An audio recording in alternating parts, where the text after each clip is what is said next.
말씀 보겠습니다. 요한복음 20장 19절에서 29절 말씀. 우리 한 목소리로 함께 읽겠습니다. 이날 곧 안식 후 첫날 저녁 때에 제자들이 유대인들을 두려워하여 모인 곳에 문들을 닫았더니 예수께서 오사 가운데 서서 이르시되 너희에게 평강이 있을지어다.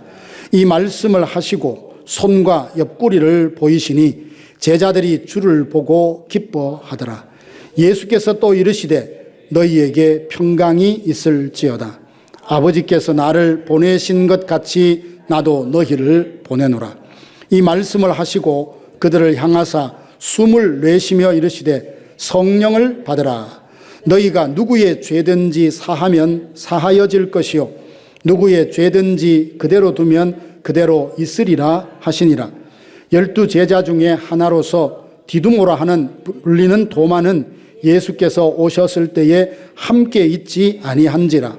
다른 제자들이 그에게 이르되 우리가 주를 보았노라 하니 도마가 이르되 내가 그의 손에 못자국을 보며 내 손가락을 그 못자국에 넣으며 내 손을 그 옆구리에 넣어보지 않고는 믿지 아니하겠노라 하니라. 8해를 지나서 제자들이 다시 집 안에 있을 때에 도마도 함께 있고 문들이 닫혔는데 예수께서 오사 가운데 서서 이르시되 너희에게 평강이 있을지어다 하시고 도마에게 이르시되 내 손가락을 이리 내밀어 내 손을 보고 내 손을 내밀어 내 옆구리에 넣어보라. 그리하여 믿음 없는 자가 되지 말고 믿는 자가 되라. 도마가 대답하여 이르되 나의 주님이시요 나의 하나님이시니이다. 예수께서 이르시되 너는 나를 본고로 믿느냐? 보지 못하고 믿는 자들은 복되도다 하시니라. 아멘. 예수님께서 부활하셨습니다. 예수님께서 다시 살아나셨다라는 이 영광스러운 선포는 역설적이게도 주님이 분명히 죽으셨다는 것을 전제합니다. 죽음이 없다면 다시 살아나는 일도 없지요. 생명의 주관자 되신 하나님의 아들인 그분이 왜 십자가에 피 흘려 죽으셔야만 했을까요? 그 이유는 단 한 가지입니다. 아담과 그 모든 인류들이 죄로 말미암아 사망의 권세에 사로잡혀서 하나님의 진노 아래 놓였기 때문입니다. 예수님은 우리를 죄에서 구원하시려고 기꺼이 자기 목숨을 내어주셨습니다. 그리고 우리가 치러야 될 죄의 값을 대신 치르셨습니다. 주님이 찔리심은 우리의 허물 때문이었고 주님이 상하신 것은 우리의 죄악 때문이었습니다. 18세기 영적 지도자였던 진젠도르프 백장은 가시 면류관을 쓰고 피 흘리는 예수님의 초상 앞에 어느 날 서 있게 되었습니다. 그런데 그 초상화 밑에는 이런 글귀가 써져 있었다고 합니다. 나는 너를 위해 이 모든 고난을 겪었지만 너는 나를 위해서 무엇을 주느냐라는 글귀였습니다. 그는 그것을 읽으면서 그 자리에 무릎 꿇고 주저앉을 수밖에 없었다 고백합니다. 칼빈이 고백했던 것처럼 십자가의 은혜를 입은 우리는 우리의 것이 아무것도 없다 이런 말을 했어요. 그런데 지금까지 우리는 어떻게 살아왔습니까? 하나님의 은혜로 구원받았고 하나님의 공급하심을 받으며 지금까지 살아왔지만 더 많은 것을 소유해야겠다며 끊임없이 더 풍성함, 더 부유함만에 관심을 가지고 그렇게 전력 질주하며 살아오지 않았습니까? 이제는 돌이켜서 나를 향한 주님의 뜻이 무엇인지 헤아려 보고 그 거룩한 뜻에 부응하며 살아가는 것을 인생의 가장 큰 행복으로 여길 수 있는 저와 여러분들 되시기를 바랍니다. 부모는 자녀들에게 소망을 갖고 있습니다. 기대하는 바가 있죠. 사랑하기 때문입니다. 예수님은 우리를 사랑하셨습니다. 목숨까지 다 내어주실 정도로. 그러니 주님은 그 은혜로 구원받은 우리를 향하여 기대하시고 바라시는 뜻이 있습니다. 그 뜻이 무엇일까요? 첫째는 두려움에서 벗어나 평강을 누리는 것을 예수님이 원하십니다. 부활하신 첫날 저녁에 예수님은 제자들이 모여있는 집을 찾아가셨습니다. 그 집안의 분위기는 승리의 환희가 아니라 예수님이 부활하셨음에도 불구하고 지금 그들은 극심한 두려움에 사로잡혀 있었습니다. 요한은 그들을 보면서 유대인들을 두려워하여 문을 닫았다라고 했어요. 유대인들을 두려워해서 문을 닫았다는 이 닫았다는 말을 좀 찾아보니까 그냥 문이 닫혔다 이런 뜻이 아니라 콱 닫혔어요. 그것이 계속 유지되고 있다는 뜻의 단어였어요. 결국 절망과 공포로 그들이 지금 덜덜 떨고 있다는 것을 다 보여주고 있는 말이었습니다. 그들이 두려워하는 것은 막연한 불안함이 아니었습니다. 며칠 전 산헤드린 공회는 예수님을 십자가에 못 박는 데 성공했잖아요. 대제사장들은 무덤을 지키던 군병들에게 돈을 많이 주면서 너희들이 밤중에 있다 보니까 제자들이 몰래 와서 그 무덤에서 예수님의 시신을 훔쳐갔다. 이렇게 소문을 내게 했습니다. 군병들은 예수님이 부활했다는 것을 분명히 봤던 확실한 목격자이며 증임에도 불구하고 돈으로 매수된 채 거짓말을 퍼뜨렸어요. 내가 그 앞에서 잠시 자다가 깨보니까 제자들이 예수님의 시신을 훔쳐가고 부활했다고 거짓말을 한다고 이야기하니까 이 잘못된 소식들이 유대 온 사회에 퍼지게 되었습니다. 그러니 제자들의 입장에서는 당시 로마 법으로 보면 시체를 도굴해 가는 것은 사형에 해당하는 아주 중죄였습니다.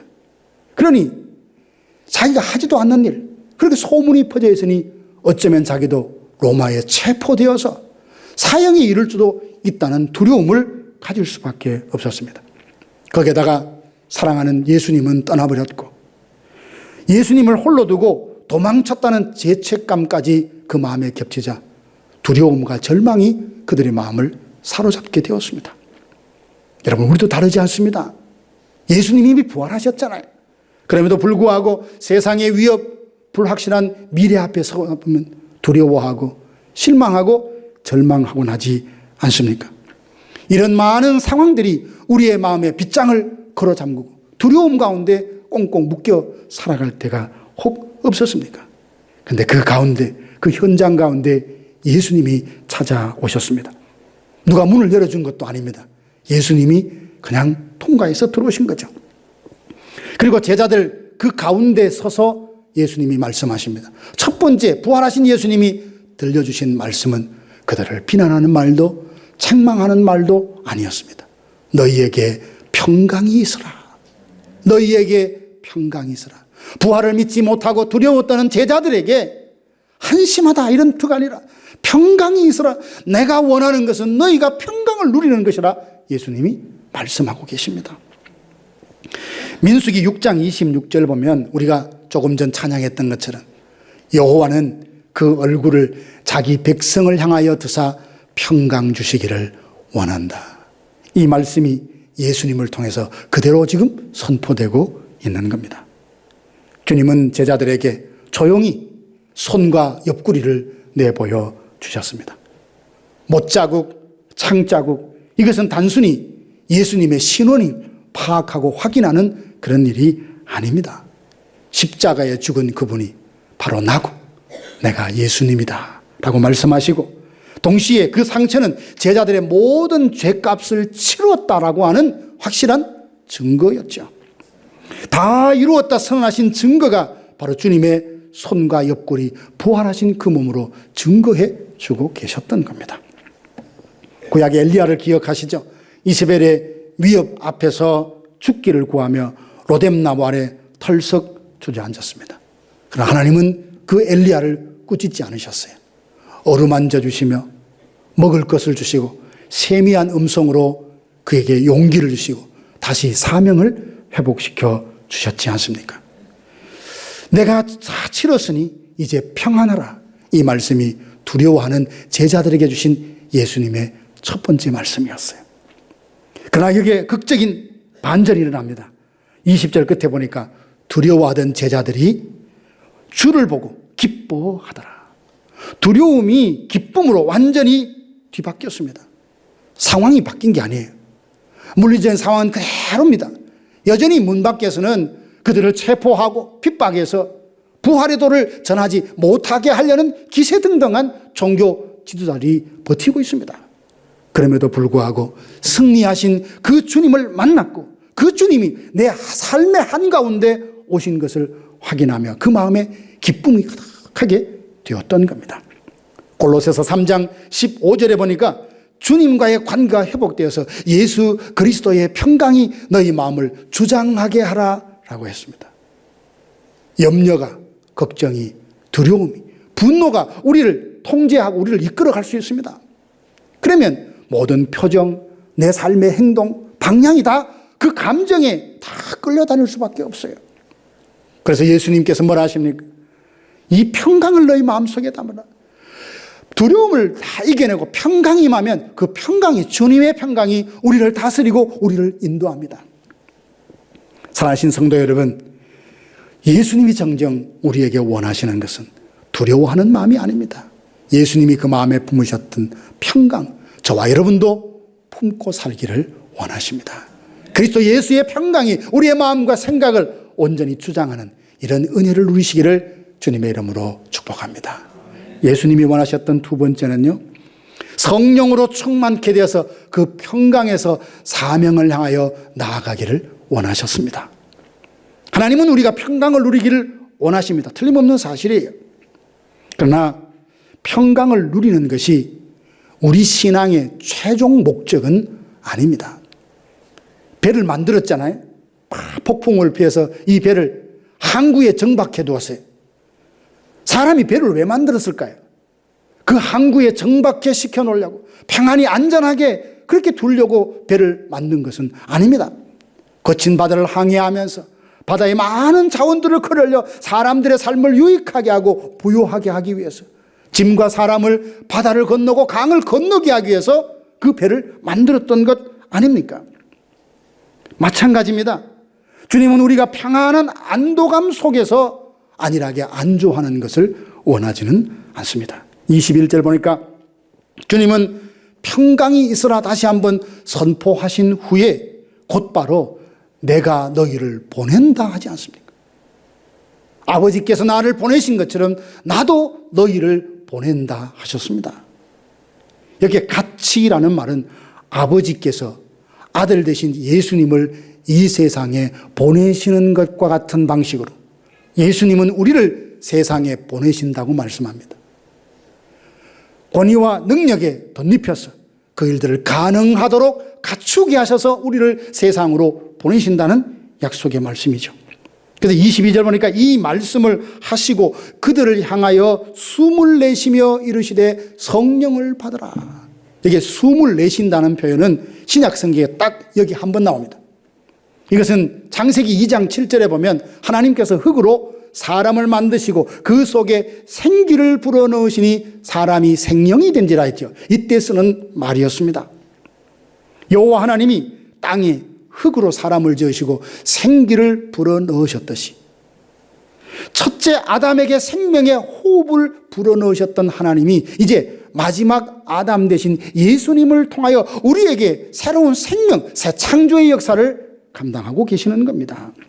23절에 보면 이 파송과 성령의 능력을 힘입어서 선포해야 될 내용을 말씀해 주십니다. 거기 보니까 너희가 누구의 죄든지 사하면 사하여질 것이요 누구의 죄든지 그대로 두면 그대로 있으리라 했습니다. 이 말 자체를 보면 오해의 소지가 있습니다. 마치 제자들이 예수 믿은 우리가 그냥 선포하면 누구의 죄가 사해지는 것 같고 그대로 두면 그 죄가 남아있는 것처럼 생각하는 것은 잘못입니다. 너희가 누구의 죄든지 사하면 사하여질 것이요 누구의 죄든지 그대로 두면 그대로 있으리라 라고 하는 죄를 용서하는 권세와 권한은 오직 하나님께만 있습니다. 마가복음 2장에 보면 예수님께서 소자, 중풍병자의 죄를 용서한다라고 말씀을 듣자 바리새인들이 화를 내면서 대들지 않습니까? 하나님 한 분 외에 누가 능히 죄를 용서할 수 있단 말인가? 맞아요. 하나님 외에는 누구도 죄를 용서할 수 있는 권한과 권세가 없어요. 예수님이 그렇게 하심으로써 예수님 내가 하나님이라는 것을 보여주셨죠. 우리를 성령을 보내주며 이렇게 전하라 하셨는데, 죄를 사하면 죄가 용서받고 죄를 그대로 두면 그대로 있다는 이 말씀은 복음의 내용에 죄사함의 권세와 내용이 담겨져 있다. 이 복음을 선포하라는 겁니다. 죄사함의 복음, 예수님을 믿으면 십자가를 통해서 우리의 모든 죄가 사함받았다는 그 참 복음을 선포하라는 이야기지, 우리가 하나님을 대신해서 죄사함의 권세를 쥐고 누구를 향하여서 너는 죄를 용서할, 그렇게 하라는 말씀이 아닌 겁니다. 열쇠는 문을 만드는 것이 아니라 이미 만들어진 문을 여는 데 쓰는 거죠. 마찬가지로 우리에게 죄를 용서하는 권세가 주어진 것이 아니라 그리스도의 십자가를 통하여 이미 죄사함 받았다는 이 복음을 선포하라는 그 복음의 내용을 담아 주신 겁니다. 21절에서 23절을 보니까 이런 구조로 되어 있어요. 내가 너희를 보낸다 하시고 성령을 받으라 하시고 이것을 전하라 라고 말씀하셨어요. 이것은 따로따로 있는 셋이라기보다는 하나예요. 즉 하나님은 우리가 두려움에서 벗어나서 평안하기를 원하시지만 그 평안한 마음 가운데 주님이 나를 보내시는 곳에 가며 주님이 맡겨주신 그 사역을 총석되게 감당하는 걸 원하신다는 말입니다. 초대교회 사도들의 변화가 바로 이를 증명하죠. 산헤드린 공회가 얼마나 두려운지 모릅니다. 사람들은 거기 서면 일단 덜덜덜덜 떤다고 해요. 그런데 복음을 증거하다가 베드로와 요한이 그 공회에 잡혀서 신문을 당합니다. 다시는 십자가와 부활의 복음을 전하지 말라. 때로는 체포되고 매를 맞으면서도 그들이 그 공회에 나오면서 이렇게 말합니다.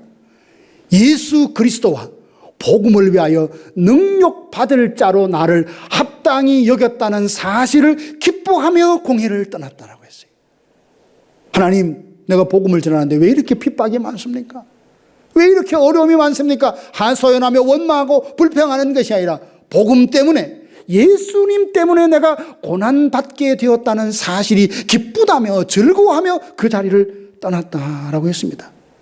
어떻게 그렇게 부활하신 예수님이 부활하셨음에도 불구하고 문을 닫고 벌벌 떨던 그들이 이렇게 담대하게 될 수 있었던 겁니까? 성령이 그들에게 있어요. 성령을 충만히 받았기 때문입니다. 두려움에서 벗어나 평강을 누리고 평안함에 안주하지 않고 복음을 들고 세상으로 나아갔던 겁니다. 그래서 그들을 통하여서 온 세상이 예수 그리스도의 생명의 복음을 듣고 구원하여 기쁨이 충만한 것을 우리는 사도행전을 통해서 봅니다. 사랑하는 성도 여러분, 우리의 연약한 의지와 결심만으로는 하나님께서 맡겨주신 사명을 감당할 수 없습니다.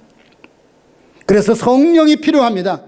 우리의 연약함을 아시고 말할 수 없는 탄식으로 친히 우리를 위하여 간구하시는 성령님의 도우심, 성령님의 지혜 주심, 성령님의 보호하심, 성령님과 동행하심, 동력하심이 우리에게는 꼭 필요합니다. 주님이 우리에게 성령을 주신 것은 보냄받은 그 자리에서 하나님이 맡겨준 그 일들을 신실하게 끝까지 잘 감당하게 하기 위함이었습니다. 강단에서 말씀이 선포되고 성도들이 그 말씀에 아멘으로 화답하고 엎드려 기도할 때 하나님은 성령을 그에게 충만히 부어 주십니다.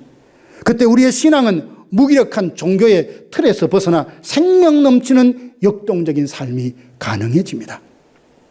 부활하신 주님은 우리가 성령으로 충만하여서 주님이 가장 기뻐하시는 영혼 구원을 위하여 우리의 인생을 하나님 앞에 드리는 것을 원하고 계십니다. 우리가 이 땅에서 살면서 성령을 의지하고 맡겨주신 그 복음을 이 세상에 담대히 증거함으로 우리를 향한 주님의 소원을 이루어드리는 저와 여러분들 되기를 주님의 이름으로 축원합니다. 세 번째는 의심에서 벗어나 믿는 자가 되기를 원합니다.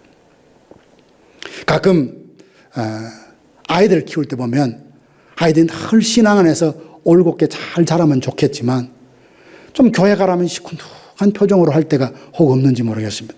그러면 부모 마음에 가서 은혜를 받아라, 성령 받아라 이것보다는 교회만 일단 갔다 와라. 교회만 갔다. 그렇게 가다가 보면 하나님께서 은혜를 주셔서 회복되겠거니 생각하고 그렇게 말하고 난 뒤에 조금 하나님 앞에 죄송한 마음이 들었어요. 야, 교회만 가라니. 교회에 가서 은혜 받고 하나님 만나고 변화되고 기뻐하며 감사하며 회복되게 오도록 그렇게 권면해야지. 제가 생각했던 그때가 기억이 나더라고요. 오늘 예수님 뭐라 합니까? 교회 열심히 나오는 것도 중요하지만 믿는 자가 되기를 원한다. 이게 예수님이 우리를 향하신 소원이에요. 교회 열심히 나가서 내가 주어진 일을 열심히 하는 거 참 중요합니다. 얼마나 귀한 섬김인지 몰라요. 하지만 예수님은 거기에 한 단계 더 나가 내가 원하는 것은 바로 의심에서 벗어나 믿는 자가 되기를 원한다. 사랑하신 여러분, 하나님 살아계십니다. 하나님 전능하십니다. 하나님은 지금도 선하고 완전한 작정하신 그 뜻을 이루시기 위해서 우리에게 섭리하고 계시고 인도하고 계십니다. 하나님을 사랑하는 자, 곧 그 뜻대로 부르심을 입은 자들에게는 모든 것이 합력하여 선이 되도록 전능하신 하나님, 그 선하신 하나님, 완전하신 하나님, 위대하신 하나님이 그 강한 손으로 우리를 붙들고 인도하고 계심을 믿습니다. 예수님은 성경대로 죽으셨을 뿐만 아니라 성경대로 다시 살아나셨습니다. 그 예수님은 지금 하나님 보좌 우편에 앉아서 우리를 위하여 친히 살아서 기도하고 계시고 때가 되면 천사장의 나팔 소리와 함께 이 세상에 다시 재림하셔서 우리를 영원한 안식으로 인도해 주실 것입니다. 이것을 알기만 하는 것이 아니라 듣고 그렇구나 동의가 아니라 나는 너가 이 모든 복음을 믿는 자가 되기를 원한다. 이게 예수님이 우리를 향하신 마음이에요. 도마에게 믿는 자가 되기를 원한다라고 했는데 도마가 뭐라고 합니까? 이제 처음 예수님이 찾아오실 때는 그 자리에 도마가 없었어요. 이제 제자들이 우리 예수님 만났다고 부활하신 예수님 만났다라고 하니까 이 도마가 아주 극단적으로 말하죠. 뭐라고 말하냐 하면 내가 그의 손에 못자국을 보고 내 손가락을 그 못자국에 넣으며 내 손을 그 옆구리에 넣어보지 않고는 믿지 않겠노라. 자세하게도 말합니다. 그리고 확실하게도 말합니다. 나는 내 손으로 내 눈으로 예수님이 그 손에 못자국 있는 것 옆구리에 착 맞으신 것을 내 눈으로 확인하고 내 손가락으로 거기에 넣어보기 전에는 믿지 않겠다. 믿지 않겠다는 이 말이 얼마나 강한 부정인지 몰라요. 오늘을 찾아보니까 2번, 3번 계속 거듭해서 강조하는 겁니다. 흔히 우리말로 내 손에 장을 지진다 뭐 이런 식이에요. 결코 절대로 지금뿐만 아니라 앞으로도 쭉 나는 믿지 않겠다. 이 말이 믿지 않겠다는 도마의 입술에서 나온 거예요. 그래서 8일이 지나 8해 지났을 때 예수님이 그 자리에 다시 오셨습니다. 그때 도마가 있었거든요. 예수님이 오셔서 첫 번째 하시는 말씀이 뭐냐면 너에게 평강이 있으라라고 하시고는 도마가 했던 말을 그대로 하십니다. 그대로. 한번 생각해 보세요. 여러분들이 누군가를 막 원망했어요. 원망했는데 그 사람이 그 자리에 없었어요.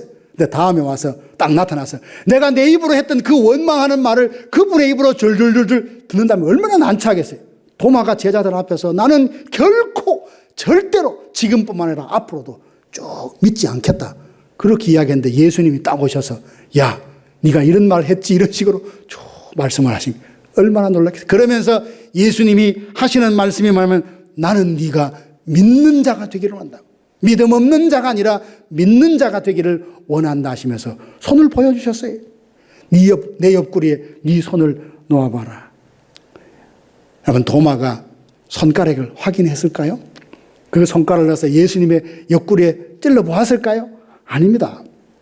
여러분 은혜가 충만하지 않을 때는 우리의 이성이 앞서서 꼬치꼬치 따지기 시작합니다. 이게 맞나 맞지 않나 그러다가 은혜가 강처럼 내한테 온전히 임하면 이성은 잠시 들어 믿음이 우선되면 다 이해되어집니다.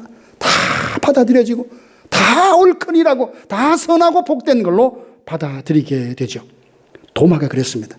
주님의 옆구리에 손 넣어볼 필요가 없습니다. 예수님의 손에 그 상처에 만져볼 필요가 없습니다. 참된 은혜가 그 가운데 임했기 때문이죠. 그래서 28절에 도마가 뭐라고 고백합니까? 나의 주님이요 나의 하나님이십니다. 복음서에 보면 두 사람이 중요한 신앙 고백을 하죠. 베드로가 가이사라 빌립보에서 예수님께서 너희는 나를 누구라 하느냐라고 질문했대. 주는 그리스도시요 살아계신 하나님의 아들입니다 라고 고백했어요. 또 하나 오늘 이 요한복음 20장에 나오는 도마의 고백. 나의 주님, 나의 하나님. 어찌 보면 뭐 이 두 가지를 비교하면서 어느 것이 더 비중이 있냐 이렇게 나누는 자체가 좀 모순이 있겠지만 제가 볼 때는 베드로의 신앙 고백보다는 도마의 이 고백이 훨씬 더 내면적이고 진실하고 본질적인 고백 같아요. 왜 그래요? 베드로는 주는 그리스도시요 살아계신 하나님이라는 정확한 신앙의 고백을 했지만 도마는 거기에다 한 단계 더 나아가 주님입니다, 하나님입니다 말하기 전에 나의 주님이시고 나의 하나님이라고 지금 고백하고 있잖아요. 이게 중요합니다. 이건 인격적인 고백이에요. 다윗이 여호와는 목자십니다 라고 하면 그렇겠거니. 다윗은 그렇게 고백하지 않았어요. 여호와는 나의 목자라고 고백했습니다. 이게 신앙의 고백이에요. 여호와는 누구의 하나님, 누구의 주님이 아니라 나의 주님, 나의 하나님이라는 이 도마의 고백이 예수님의 마음을 얼마나 기쁘시게 하셨을까요? 결코 믿지 않겠다던 그 입에서 예수님을 향하여 나의 주가 되시고 나의 하나님이 되신다고 믿음을 고백했습니다. 인간의 가장 강한 부정이 하나님의 강한 은혜 앞에서 허물어지는 모습을 보게 됩니다. 이 말씀은 2000년이 넘도록 예수님을 직접 보지 못하면서도 믿게 될 모든 성도를 향한 축복의 말씀이기도 합니다. 바로 오늘 이 자리에 앉아있는 우리를 한 축복. 예수님 뭐라 하십니까? 너는 나를 본고로 믿느냐? 보지 않고 믿는 자가 복되다. 우리는 예수님을 직접 눈으로 본 사람이 없어요. 여러분 가정에 보면 보통 액자에 예수님이라고 사진이 걸려있죠. 그 진짜 예수님 아니에요. 우리는 예수님을 직접 본 적이 없어요. 그렇지만 예수님을 믿습니다. 그렇지만 예수님을 사랑합니다. 오늘 이 말씀이 하면 나를 보지 않고 믿는 너희는 누구보다 복되다. 그러면 요한은 왜 이 도마 사건을 기록했을까? 20장 31절에 보니까 오직 이것을 기록함은 너희로 예수가 하나님의 아들 그리스도이심을 믿게 하려 함이요 또 너희로 믿고 그 이름을 힘입어 생명을 얻게 하려 함이라. 도마와 제자들이 두려움에서 평강으로, 평강에서 사명으로, 의심에서 믿음의 고백으로 변화되게 이끌어 주셔서 생명을 얻게 하기 위해서 그 요한복음을 기록하고 오늘 우리에게 그것을 묵상하고 읽게 하고 말씀을 듣게 했다고 말합니다. 18세기의 위대한 음악가인 핸델이 삶의 어려운 깊은 어둠이 찾아왔던 때가 있었습니다. 잇따른 파산과 빚쟁이들의 독촉이 있었고 뇌졸중으로 해서 반신 마비가 왔습니다. 그는 절망의 밤에 스스로 자기를 가두었습니다. 이는 유대인들을 두려워하며 문을 닫고 있었던 제자들과 다를 바가 없는 모습이었죠. 결코 나는 다시 음악을 할 수 없을 것이다. 그런 절망으로 가득했을 때에 우편물 하나가 도착했다고 합니다. 그걸 열어보니까 거기는 성경 구절들로 엮어진 오라토리오 대본이었습니다. 그 내용 보면 그가 찔림은 우리의 허물을 인하며 보라 내가 너희에게 비밀을 말하노니 우리가 다 잠잘 것이 아니요 마지막 나팔에 다 호련히 변화할 것이라는 성경 구절이 거기에 적혀 있었던 겁니다. 말씀을 읽어 내려가는 동안 굳게 닫힌 그 핸델의 마음이 절망 가운데 부활의 주님이 찾아오셨던 겁니다.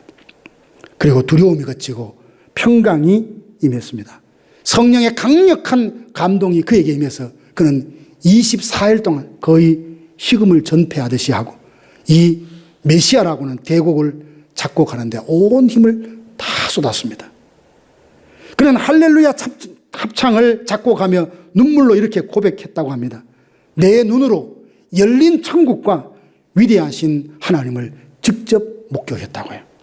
핸델의 고백은 도마의 고백과 너무나 닮아 있지 않습니까? 누구의 하나님, 누구의 주님이 아니라 나는 결코 믿지 않겠다고 했던 그의 입으로 주님은 나의 주님, 나의 하나님이라고 고백하지 않았습니까? 예수님이 우리에게 원하시는 것이 바로 이것입니다. 믿지 않는 자가 아니라 믿는 자가 되기를 원한다. 하나님의 말씀도 믿는 자 속에서 역사하는 겁니다. 데살로니가 전서에서 분명히 말해주고 있습니다. 사랑하신 성도 여러분, 오늘 부활의 아침 우리들에게, 제자들에게 임했던 이 은혜가 임하기를 원합니다. 여러분의 삶에 닫힌 문이 있습니까? 부활하신 주님은 그 문을 뚫고 우리의 삶의 현장 한가운데 오셔서 두려워하지 말라 하시고 주님이 마음에 품으셨던 평강을 우리도 누리기를 원하십니다. 여러분이 누리는 평강에 안주하고 계십니까? 하나님께서는 성령을 부어주셔서 복음의 사명을 향하여 나아가라 말씀하십니다. 이 부분 두고 아이고 부담되겠네가 아닙니다. 여러분, 가만히 있으면, 아무것도 하지 않으면 아무 일도 일어나지 않습니다. 그렇지만 내 형편, 내 나이, 내 상황에 맞게 하나님께서 내게 감동 주시는 일을 하나씩 해나가면 그 일을 통해서 하나님이 내게 은혜 부어주심을 내가 온몸으로 체험할 수 있어요. 하나님 살아계시구나. 하나님이 내 기도에 응답하고 계시구나. 주님의 강한 손으로 나를 붙들고 계시구나. 나를 통하여 일하고 계시는구나. 이 체험이 되어지면서 온몸에 온 우리의 신경세포가 온전히 하나님께만 집중되는 큰 은혜 체험이 있는 겁니다. 재단을 하나님 앞에 다 드리라, 목숨을 바치라, 그런 이야기 아닙니다. 우리는 각자 주어진 상황이 다르고 은사가 다르고 하나님께서 맡겨주신 달란트가 다 다릅니다. 잘하는 누누처럼 모두가 똑같이 할 수 없어요. 하지만 하나님이 나에게 주신 사명이 있습니다. 내가 감당할 수 있는 일이 있습니다. 그것을 감당할 수 있는 여건과 성령과 지혜를 주시고 감당하라고 하실 때 하나님 뭐 자꾸 일하라 하십니까? 하나님 뭐 자꾸 하라고 하십니까? 내 나이가 얼만데가 아니라 하나님 내게 말씀하시면 내게 능력도 주셨다고 믿고 해보겠습니다. 경험도 없고 실력도 없고 재능도 없지만 주님 믿고 발걸음을 내딛겠습니다. 하나님 그 발걸음에 요단강이 갈라지고 하나님의 놀라운 역사가 일어나는 것을 내가 체험하면 그야말로 역동적인 신앙이 우리 삶 속에 회복되는 겁니다. 수십 년 오랫동안 예수 믿었는데 하나님의 능력이 긴가민가, 이건 조금 아닙니다. 하나님은 살아계세요. 저 멀리 우리와 동떨어진 어떤 신의 영역에만 계시는 것이 아니라 하나님은 온 세상에 함께 초월적이신 분이면서 동시에 내재적으로 내 속에 나와 함께 계십니다. 그분을 함께 숨쉬고 그분의 호흡을 함께하고 그분의 바라보시는 걸 함께 바라보고 주님과 함께 동행하고 동력하는 삶이야말로 진정 생명력 있는 살아있는 신앙생활이 바로 거기서 나옵니다. 바라기는 오늘 도마가 주님을 다시 만나고 나의 주님, 나의 하나님으로 고백했듯이 우리도 삶 속에서 예수 그리스도 부활하신 그분을 인격적으로 만나고 주님은 주님이 하나님, 나의 주님, 나의 하나님이라고 인격적으로 고백할 수 있는 의심에서 벗어나 참된 믿음에 이르는 저와 여러분들 되기를 주님의 이름으로 축원합니다.